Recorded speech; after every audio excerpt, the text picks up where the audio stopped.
दोस्तों, नवरात्रि के 9 दिन देवी माँ के 9 अलग अलग रूपों की आराधना के दिन होते हैं। नवरात्रि में लोग देवी माँ की पूजा अर्चना करके अपने जीवन में खुशियों के आने और दुखों के जाने की कामना करते हैं। इस शुभ समय में सच्चे दिल से जो भी मांगो, माँ उसे जरूर पूरा करती है। माँ की आराधना तो आपने भी की होगी, लेकिन आपको कैसे पता चलेगा कि माँ दुर्गा ने इस नवरात्रि में आपके पूजा पाठ को सुन लिया है, आपकी पुकार माँ तक पहुँच गई है? तो दोस्तों, नवरात्रि के आसपास के समय में देवी माँ हमें कुछ खास संकेत दे जाती है।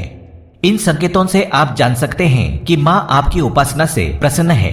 आप जान सकते हैं कि आपके जीवन में माँ दुर्गा स्वयं पधारी हुई है। दोस्तों, आज हम आपको जो लक्षण और संकेत बताएंगे, अगर इनमें से कोई एक भी संकेत आपको मिल रहा है तो समझ जाएं कि माँ दुर्गा आपके ऊपर मेहरबान है। साक्षात वो आपके घर में निवास करने आ चुकी है।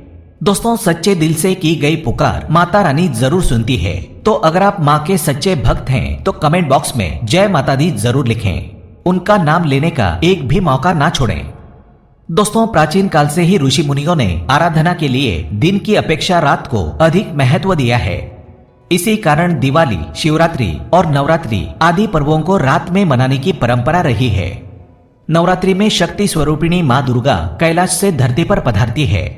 इस शुभ समय में हमारा मन धार्मिक बन जाता है, सकारात्मक बन जाता है। हर हिंदू अपने आप ही माँ दुर्गा की पूजा करना, माँ दुर्गा की भक्ति करना आदि कार्य करता है, ताकि उसके जीवन में माँ दुर्गा की कृपा बनी रहे। माँ दुर्गा उनके जीवन में खुशियां लेकर आए और हर कोई माता दुर्गा से कृपा की कामना करता है, ताकि उनके घर परिवार में कभी किसी प्रकार का कोई कष्ट ना रहे। अनेक लक्षणों से पता चल जाता है कि माँ नवदुर्गा ने आपकी पूजा स्वीकार कर ली है। ये 7 मुख्य संकेत बताते हैं कि माँ दुर्गा आपसे बहुत प्रसन्न है और आपके घर में स्वयं पधार चुकी है। आप भी पता कर लें, क्या आपको भी यह अनुभूति मिली है? क्योंकि नवरात्रि का समय माँ दुर्गा को प्रसन्न करने का सबसे अच्छा समय माना जाता है। इस समय की गई पूजा उपासना का फल बहुत ही जल्द मिलता है। नवरात्रि में माँ दुर्गा चैतन्यमयी होती है और सच्चे भक्तों को तुरंत लाभान्वित करती है। हम बुरा कर्म करें तो दंडित भी करती है। माँ दुर्गा जिस घर में आती है उस घर को तीर्थों से भी ज्यादा पवित्र और शुद्ध कर देती हैं। वहाँ रहने वाले सभी लोगों का मन भक्तिमय हो जाता है। घर में प्रसन्नता छा जाती है, आनंददायी वातावरण बनता है। तो आप भी ध्यान दें कि इनमें से कोई संकेत क्या आपको मिला है? क्या आपकी भी झोली माता रानी खुशियों से भरने वाली है? बताने से पहले आपसे रिक्वेस्ट करते हैं कि वीडियो को लाइक जरूर करिएगा, दोस्तों को शेयर कर दीजिएगा, और अगर आपने अभी तक चैनल को सब्सक्राइब नहीं किया है तो चैनल को सब्सक्राइब करके बेल आइकन जरूर दबाइएगा। दोस्तों, पहला संकेत आपको नवरात्रि के दरमियान ही मिल सकता है और वो है ज्योति का तीव्र रूप में जलना। नवरात्रि के समय देवी माँ के सामने अखंड दीपक पूरे 9 दिन जलाया जाता है। मान्यता है कि इससे माँ दुर्गा की कृपा जल्दी मिल जाती है। अखंड ज्योति जलाने से घर परिवार पर हमेशा से माँ की कृपा बनी रहती है। नवरात्रि में अखंड ज्योति जलाने से पूजा स्थल पर कभी भी नकारात्मक ऊर्जा का साया नहीं पड़ता।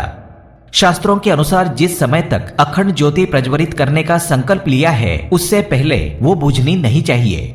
ऐसा होना अशुभकारी माना जाता है। अखंड ज्योत में दीपक की लौ भी बहुत मायने रखती है। दीपक की लौ इतनी जलनी चाहिए कि 4 अंगुल आसपास उसकी लौ की ताप महसूस होनी चाहिए। जितनी ताप होगी उतनी ही भाग्योदय होने की संभावना अधिक होगी।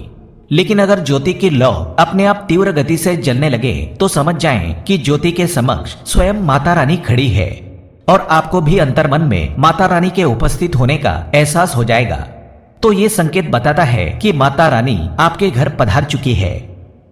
दूसरा संकेत है नवरात्रि में दीपक की बत्ती में फूल का बनना। अखंड दीपक जलते जलते उसकी बाती कभी कभी फूल से आकार की बन जाती है। दीपक की लौ में फूल बनने का मतलब है कि आपकी पूजा आपके इष्ट देव तक पहुंच रही है। यानी नवरात्रि में इस प्रकार दीपक की लौ में अगर फूल बनता है तो आपकी पूजा माता रानी तक पहुंचने का ये संकेत है।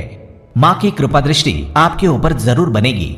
वो किसी न किसी रूप में प्रत्यक्ष या अप्रत्यक्ष रूप से आपके साथ है और आपके कार्यों में आपकी सहायता कर रही है और आपके हर कार्य को आसान बना रही है। ऐसे में माँ को धन्यवाद अवश्य दें। माँ आपके सभी कष्टों को दूर करके ही अपने धाम वापस चली जाएगी। दोस्तों, तीसरा संकेत है बार बार गौ माता का घर में आना। जिस घर में माँ दुर्गा रहती है उस घर में उसकी बहन कामधेनु उनकी सेवा के लिए, उनके दर्शन के लिए बार बार द्वार पर निश्चित ही आती है और ये घर के आसपास घूमती रहती है। 9 दिनों तक वहां से जाती नहीं है। ऐसे में समझ जाएं कि माता रानी का आपके घर में आगमन हो चुका है। इन दिनों अगर रास्ते में गौ आती हुई दिखें तो उसे अपने दाहिने से जाने दें। देखें कि गौमाता को कोई कष्ट ना पहुंचे। गौमाता को कोई मारता है, सताता है या किसी भी प्रकार का कष्ट देता है, उसकी 21 पीढ़ियां नरक में जाती है। गौ के सामने कभी पैर करके बैठना या सोना नहीं चाहिए, ना ही उनकी तरफ कभी थूकना चाहिए। जो ऐसा करता है वो महापाप का भागी बनता है। घर आई गौमाता को ताजी रोटी अवश्य खिलाएं। उन्हें कभी भूखी प्यासी नहीं रखना चाहिए। दोस्तों, चौथा संकेत है श्रृंगार से सजी सुहागन के दर्शन होना। दोस्तों, भारतीय संस्कृति में 16 श्रृंगार को देखना शुभता का संकेत माना जाता है। आपने देखा होगा कि सभी देवियां अपने आप में 16 श्रृंगार किए हुए रहती हैं। लाल चटक वस्त्रों के साथ ज्यादा गहने पहने होना, बिंदी लगाए होना भारतीय देवी की निशानी रही है। जिस घर की महिलाएं 16 श्रृंगार नवरात्रि के दौरान करती हैं, वहां सुख और समृद्धि का बसेरा अपने आप ही बन जाता है। नवरात्रि के दौरान महिलाएं खासतौर पर सजती संवरती है। नवरात्रि के दौरान आपको किसी ऐसी महिला के अपने आप ही दर्शन हो जाएं जो 16 श्रृंगार किए सजी हुई हो और जिसके मुख पर तेज झलकता हो, तो इसका मतलब है कि माँ दुर्गा आपके ऊपर मेहरबानी बनाए हुए हैं और उन्होंने इस संकेत द्वारा आपको सूचित भी किया है। 5वां संकेत है मधुमक्खी का घर में आना। दोस्तों, माता पार्वती का ही एक अवतार है देवी भ्रामरी। भ्रामरी को मधुमक्खियों की देवी के रूप में जाना जाता है। देवी महात्म्य में उनका उल्लेख मिलता है। अगर आपके घर में नवरात्रि में मधुमक्खी आती है तो समझ जाएं आपके घर में माता रानी का वास है, क्योंकि मधुमक्खी देवी स्वरूप हैं जो अपने पूर्ण स्वरूप के दर्शन के लिए यानी नव दुर्गा के दर्शन के लिए सेविका बनकर के आती है। तो ऐसा संकेत मिलने पर आप समझ जाएं कि माँ ने आपकी पूजा स्वीकार कर ली है। लेकिन दोस्तों, घर में मधुमक्खियों का छत्ता बनने ना दें। घर में उनका छत्ता बनना अशुभकारी घटना होने के संकेत देता है। 6ठा संकेत है घर में काली चींटियां निकलना। दोस्तों, घर में चींटियों का निकलना आम बात है, इसलिए अक्सर हम इसे सामान्य घटना समझकर नजरअंदाज कर देते हैं। लेकिन चींटियां घी नहीं खाती, फिर भी वो घी के बर्तन में दिखाई दे जाती हैं।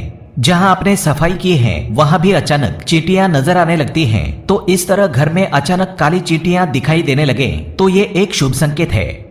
आपके जीवन में कोई बदलाव होने वाला है, कोई ऐसा परिवर्तन जो आपके लिए लाभदायक होगा, आपके परिवार के लिए मंगलकारी होगा। माँ दुर्गा आपके जीवन से हर दुख कष्ट हरने वाली है। माँ ने आपकी पुकार सुन ली है। अब दोस्तों, इसका तात्पर्य ये कतई नहीं है कि आप अनिश्चित काल तक चींटियों को इसी प्रकार आते रहने दें या फिर उन्हें आमंत्रित करें।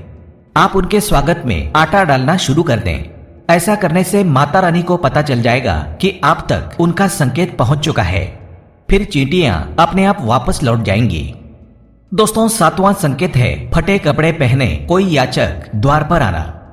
नवरात्रि के आसपास के समय में ऐसा कोई याचक आपके द्वार पर आ जाए तो समझ जाना कि माता रानी रूप बदलकर आपके द्वार पर आई है।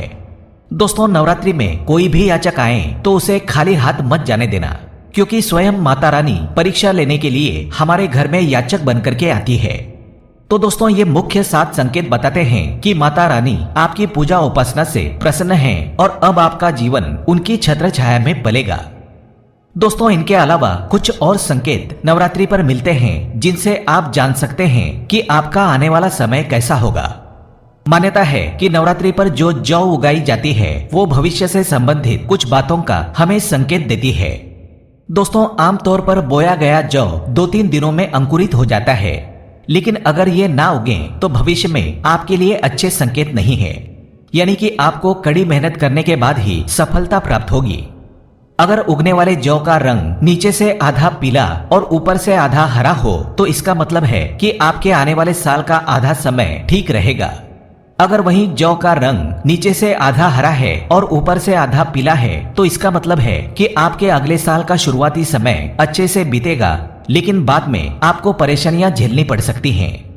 और अगर आपके द्वारा बोया हुआ जौ सफेद या हरे रंग में उग रहा है तो इसे बहुत ही शुभकारक माना जाता है। ये आपकी पूजा सफल संपूर्ण होने का संकेत होता है। पूजा को माँ द्वारा स्वीकार किए जाने का ये संकेत होता है। आपका आने वाला पूरा साल खुशियों से भरा होगा। दोस्तों, जैसे व्रत पूजा की कथा बताना सुनना मंगलकारी होता है क्योंकि उस व्रत के लाभ हम औरों को बताते हैं, उसी तरह इन संकेतों के बारे में दूसरों को भी बताएं। एक तरह से ये माँ के प्रति आभार व्यक्त करना ही होता है। तो दोस्तों, इनमें से कौन सा संकेत आपको मिला हमें कमेंट में जरूर बताएं और साथ ही जय माता दी लिखना ना भूलें। आज के लिए बस इतना ही। दोस्तों, अगर आपको ये वीडियो पसंद आया है तो वीडियो को लाइक करिएगा, दोस्तों को शेयर जरूर करिएगा और चैनल को सब्सक्राइब करके बेल आइकन जरूर दबाइएगा ताकि आने वाला नॉलेजेबल वीडियो आपको सबसे पहले मिले। दोस्तों, मिलते हैं अगले वीडियो में, तब तक के लिए goodbye and thanks for watching my video.